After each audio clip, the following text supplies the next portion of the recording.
नमस्कार, स्वागत है आपका। आप देख रहे हैं सी न्यूज़ भारत। मैं हूं आपके साथ इशिता। वक्त हो गया मध्य प्रदेश बुलेटिन का। इस बुलेटिन में बात होगी बालाघाट की, जहां वन परिक्षेत्र बिरसा अंतर्गत भूतना के ग्राम बोरखेड़ा में किया गया जन जागरूकता अभियान। आगे बात करेंगे इंदौर की, जहां बारिश का कहर, विसर्जन से पहले पंडाल समेत बह गए गणपति। ऐसी तमाम खबरों पर करेंगे विस्तार से बात। उत्तर सामान्य वन मंडल बालाघाट के निर्देशन में वन परिक्षेत्र बिरसा अंतर्गत भूतना बीच के ग्राम बोरखेड़ा में एक विशेष जन जागरूकता अभियान चलाया गया। ग्राम वन समिति के सामुदायिक भवन में आयोजित इस कार्यक्रम में उप वन मंडल अधिकारी राकेश शाक्यवार एवं वन परिक्षेत्र अधिकारी सौरभ शरणागत की उपस्थिति में ग्रामीणों को वन्य प्राणियों से बचाव, सुरक्षा के उपायों और वन जीव संरक्षण के महत्व की जानकारी दी गई।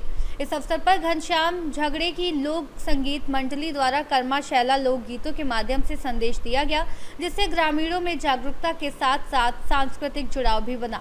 कार्यक्रम में बताया गया कि यदि कोई हिंसक वन्य प्राणी गांव में दिखाई दे तो तुरंत वन विभाग को सूचित करें। सर्पदंश जैसी आपात स्थिति में निकटतम स्वास्थ्य केंद्र में तुरंत इलाज कराने की सलाह दी गई।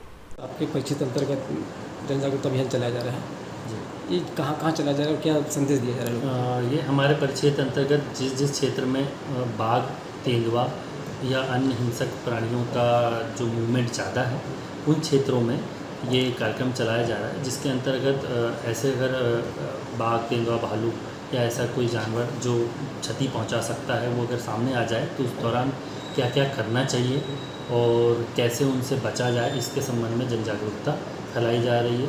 इसमें हम लोगों के द्वारा नुक्कड़ नाटक, लोकगीत, रैली निकाल कर एवं अन्य माध्यमों से उनके साथ बैठक करके उनको ये सब चीज़ों के बारे में जागरूक किया जा रहा है कि अगर किसी प्रकार के हिंसक प्राणी के द्वारा हमला किया जाता है तो उस दौरान बचना कैसे है और उस दौरान क्या क्या करना चाहिए। बालाघाट से सी न्यूज़ संवाददाता विशाल की रिपोर्ट।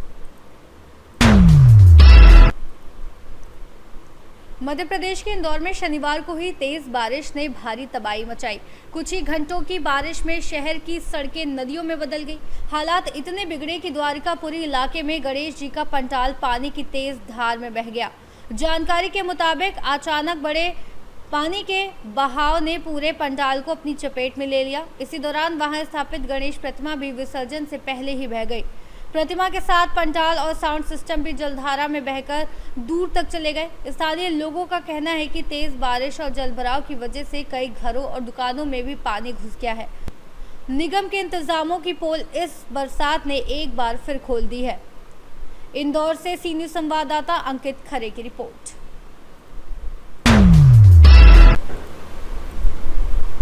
रीवा जिले में बीते दिनों एक के बाद एक लूट की घटनाओं ने जहां आम जनता को दहशत में डाला, वहीं पुलिस की कार्यशैली पर भी सवाल खड़े किए। इन वारदातों को अंजाम देने वाले लुटेरे 2 पहिया वाहनों से महिलाओं को निशाना बनाते हैं, लेकिन अब पुलिस ने इन घटनाओं का बड़ा खुलासा करते हुए 5 आरोपियों को गिरफ्तार किया है और 14.30 लाख मूल्य के सोने चांदी के आभूषण व अन्य सामग्रियों बरामद की हैं।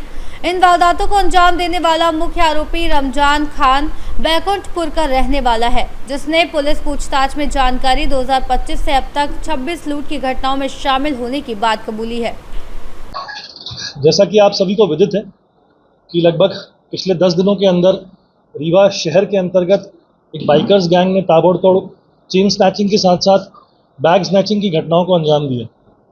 ऐसा नहीं था कि पुलिस इस मामले को लेकर सक्रिय नहीं थी, पर पिछले 4-5 दिनों की जो वारदात हुई थी उसमें ये संज्ञान स्वयं पुलिस अधीक्षक महोदय द्वारा लिया गया।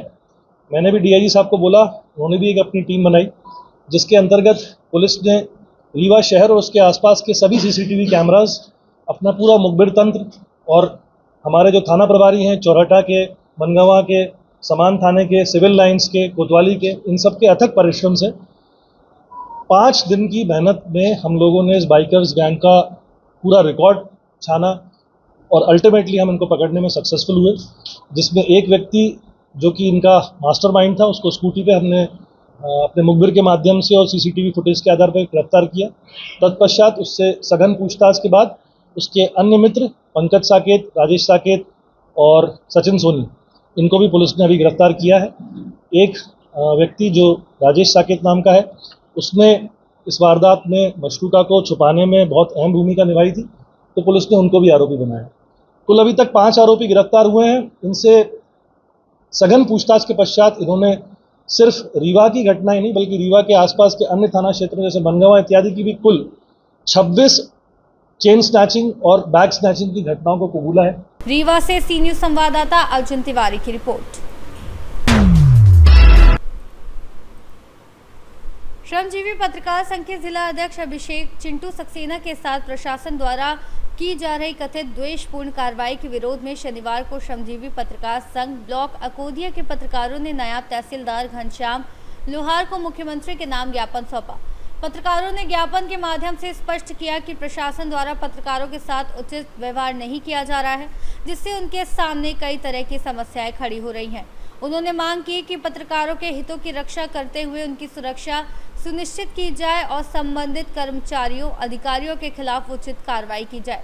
पत्रकारों का कहना है कि समाज में पत्रकार महत्वपूर्ण भूमिका निभाते हैं और प्रशासन को उनके साथ सहयोगपूर्ण व्यवहार करना चाहिए। ज्ञापन सौंपने वालों में श्रमजीवी पत्रकार संघ ब्लॉक अध्यक्ष लखन सिंह राणा सहित कई पत्रकार साथी उपस्थित रहे। शाहजहांपुर से सी न्यूज संवाददाता रमेश राजपूत की रिपोर्ट। शासकीय विक्रम महाविद्यालय खचरौद में आज एक विशेष वृक्षारोपण कार्यक्रम एक पेड़ मां के नाम का आयोजन किया गया। कार्यक्रम का उद्देश्य पर्यावरण संरक्षण और वृक्षों के प्रति समाज में जागरूकता बढ़ाना था। इस आयोजन का शुभारंभ भगवान गणेश और मां सरस्वती की प्रतिमा पर माल्यार्पण कर किया गया। कार्यक्रम में मुख्य अतिथि के रूप में स्थानीय विधायक डॉक्टर तेज बहादुर सिंह चौहान और भाजपा जिला अध्यक्ष राजेश धाकड़ ने शिरकत की और महाविद्यालय परिसर में पौधारोपण कर पर्यावरण संरक्षण का संदेश दिया। विधायक डॉक्टर चौहान ने कहा, पर्यावरण की रक्षा करना हम सभी की जिम्मेदारी है। हमें इन पौधों की देखभाल करनी होगी ताकि वे एक दिन विशाल वृक्ष बने और आने वाली पीढ़ियों को शुद्ध हवा दे सके। इस अवसर पर भाजपा के वरिष्ठ नेता अनोखीलाल भंडारी, दयाराम धाकड़, पत्रकार बंधु, एबीवीपी के कार्यकर्ता, महाविद्यालय के छात्र छात्राएं और स्थानीय नागरिक बड़ी संख्या में उपस्थित रहे। उज्जैन से सी न्यूज संवाददाता सुरेश चाटवा की रिपोर्ट। बुलेटिन में फिलहाल के लिए इतना ही। देश और दुनिया की तमाम बड़ी जानकारियों के लिए देखते रहिए सी न्यूज भारत।